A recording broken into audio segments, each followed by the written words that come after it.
Assalamualaikum warahmatullahi wabarakatuh. Halo teman-teman, apa kabar kalian semuanya? Mudah-mudahan kalian pada sehat ya, amin. Kembali lagi sama saya Abdul Fattah Arifin, dan kali ini kita akan mengupdate kembali progres terkini inlet sodetan Kali Ciliwung yang sebentar lagi akan digunakan teman-teman.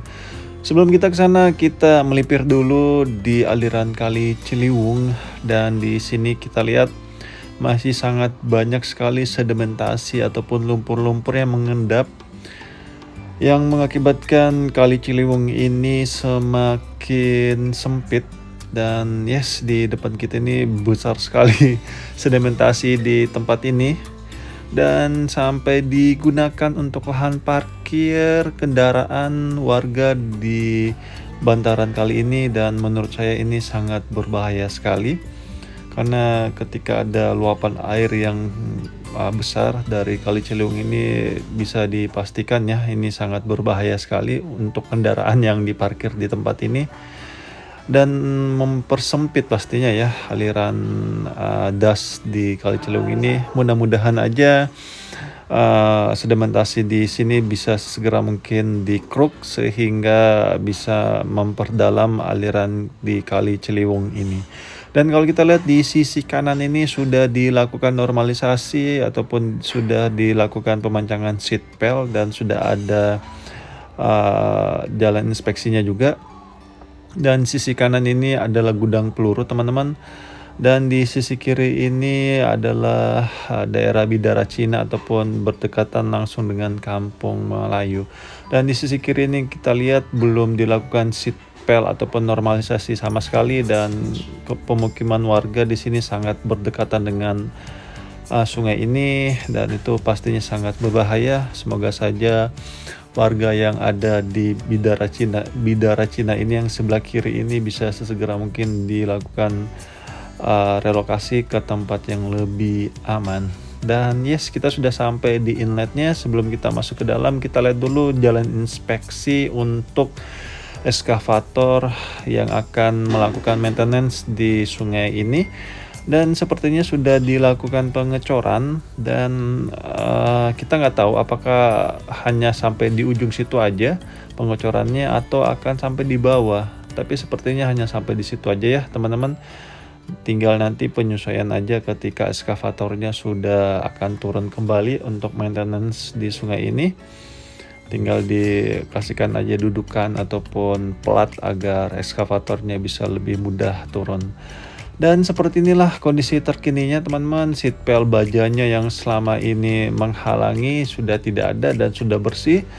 Dan kalau kalian lihat di sisi kanan bawah itu semacam tent rapot ya, itu berfungsi untuk penghalang kayu ataupun sampah besar ya ketika akan masuk ke screening bar.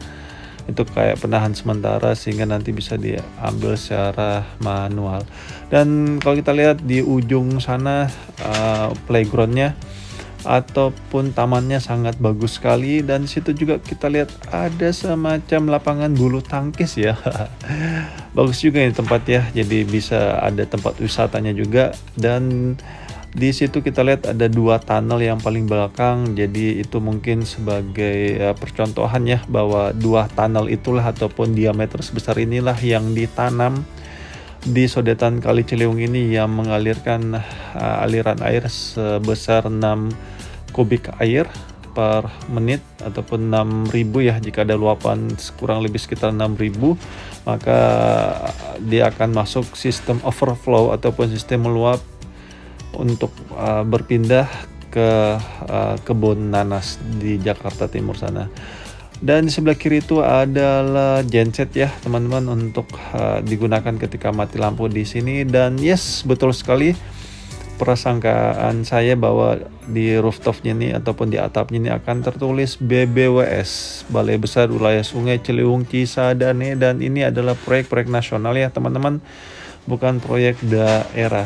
Dan di depan kita ini besi di tengah itu namanya strating, itu berfungsi untuk retaining wall ataupun dinding penahan tanah Dan di depan kita itu adalah tunnelnya ya, di bawah 14 meter turun ke bawah, dan elevasi terendah itu ada di inletnya sendiri.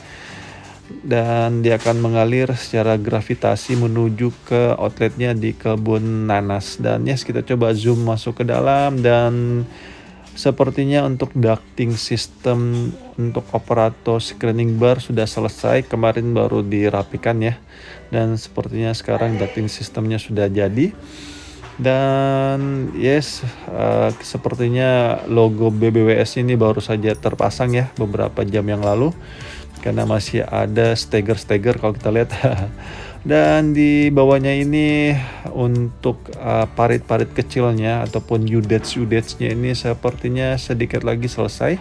Itu berfungsi untuk mengalirkan genangan air di bagian atas di sodetan Kali Ciliwung ini. Dan yes, di sisi kanan ini kalau kita lihat ya, menggunakan panel surya. Sepertinya di sini konsepnya adalah green building ya, karena memang untuk belakangan ini ataupun ke depan nantinya setiap pembangunan itu pasti isunya adalah isu keberlanjutan ataupun isu lingkungan, di mana lebih memperhatikan keberlanjutan. Salah satunya adalah menggunakan sinar matahari ataupun panas sinar matahari untuk kita rubah menjadi listrik, karena Allah sudah menciptakan dunia ini begitu sempurna dengan segala kebutuhan manusianya sendiri, sehingga bagaimana manusianya itu bisa memanfaatkan fasilitas yang sudah diberikan oleh Allah. Salah satunya adalah panas sinar matahari yang bisa kita rubah menjadi aliran listrik. Dan yes, ini adalah pelatarannya sangat indah sekali, dan kita coba zoom masuk ke dalam, dan sangat terlihat jelas ya kualitas dari pembangunannya ini sangat bagus sekali, sangat rapi, fasad-fasadnya juga sangat rapi sekali, dan trotoarnya juga kalau kita lihat sangat bagus sekali, sangat rapi ya, tinggal dipel aja tuh sehingga mengkilat. Oke, kita coba zoom masuk ke dalam, dan yes, tertulis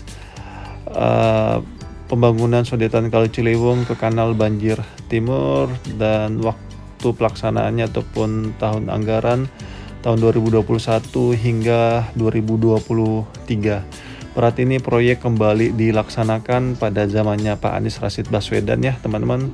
Dan ditargetnya di tahun 2023 ataupun akhir tahun ini sudah bisa digunakan.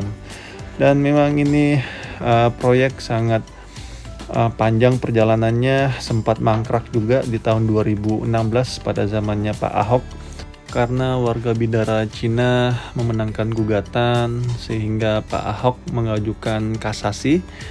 Dan dengan beralihnya kekuasaan ya dari Pak Ahok pindah ke Pak Anies, melalui Pak Sandiaga Uno kembali dilakukan nego-nego kepada warga sekitar Bidara Cina ini untuk menjual tanahnya agar bisa dibeli oleh Pemprov DKI Jakarta. Sehingga di tahun 2018 sepertinya nego-nego berhasil dan dilakukanlah pembayaran secara appraisal. Dan di tahun 2019 Pak Anies bertemu dengan Pak Jokowi untuk meminta restu mencabut kasasi yang dilakukan oleh Pak Ahok, karena kalau dilakukan terus gugat menggugat, proyek ini tidak mungkin bisa berjalan hingga saat ini, karena pasti orang-orang proyek juga akan takut ya memulai pengerjaan di sini kalau masih berproses di ranah pengadilan. Dan akhirnya di tahun 2021 melalui Pak Luhut Binsar Panjaitan, Pak Basuki dan Pak Anies Rashid Baswedan bertemu dan dimulailah kembali proyek ini teman-teman hingga saat ini, dan dilanjutkan lagi oleh Pak PJ Heru. Dan semoga saja dengan kerjasamanya para pemimpin negeri ini, proyek ini bisa sesegera mungkin selesai dan bisa sesegera mungkin juga kita rasakan manfaatnya. Itu aja mungkin yang bisa saya sampaikan, dan terima kasih untuk para pemimpin negeri ini yang terus berusaha memberikan fasilitas yang nyaman dan aman untuk rakyatnya. Dan terima kasih juga untuk teman-teman yang selalu support channel ini. Saya minta maaf jika selama penerbangan ini ada salah-salah kata ataupun salah-salah review. Saya hanyalah manusia biasa teman-teman yang tidak luput dari kata salah ataupun hilaf. Dan kita dukung terus proyek-proyek nasional ataupun proyek daerah, sehingga pembangunannya cepat selesai dan bisa sesegera mungkin kita rasakan manfaatnya pastinya. Dan akhir kalam, saya Abdul Fattah Arifin mohon undur diri. Assalamualaikum warahmatullahi wabarakatuh. Indonesia maju.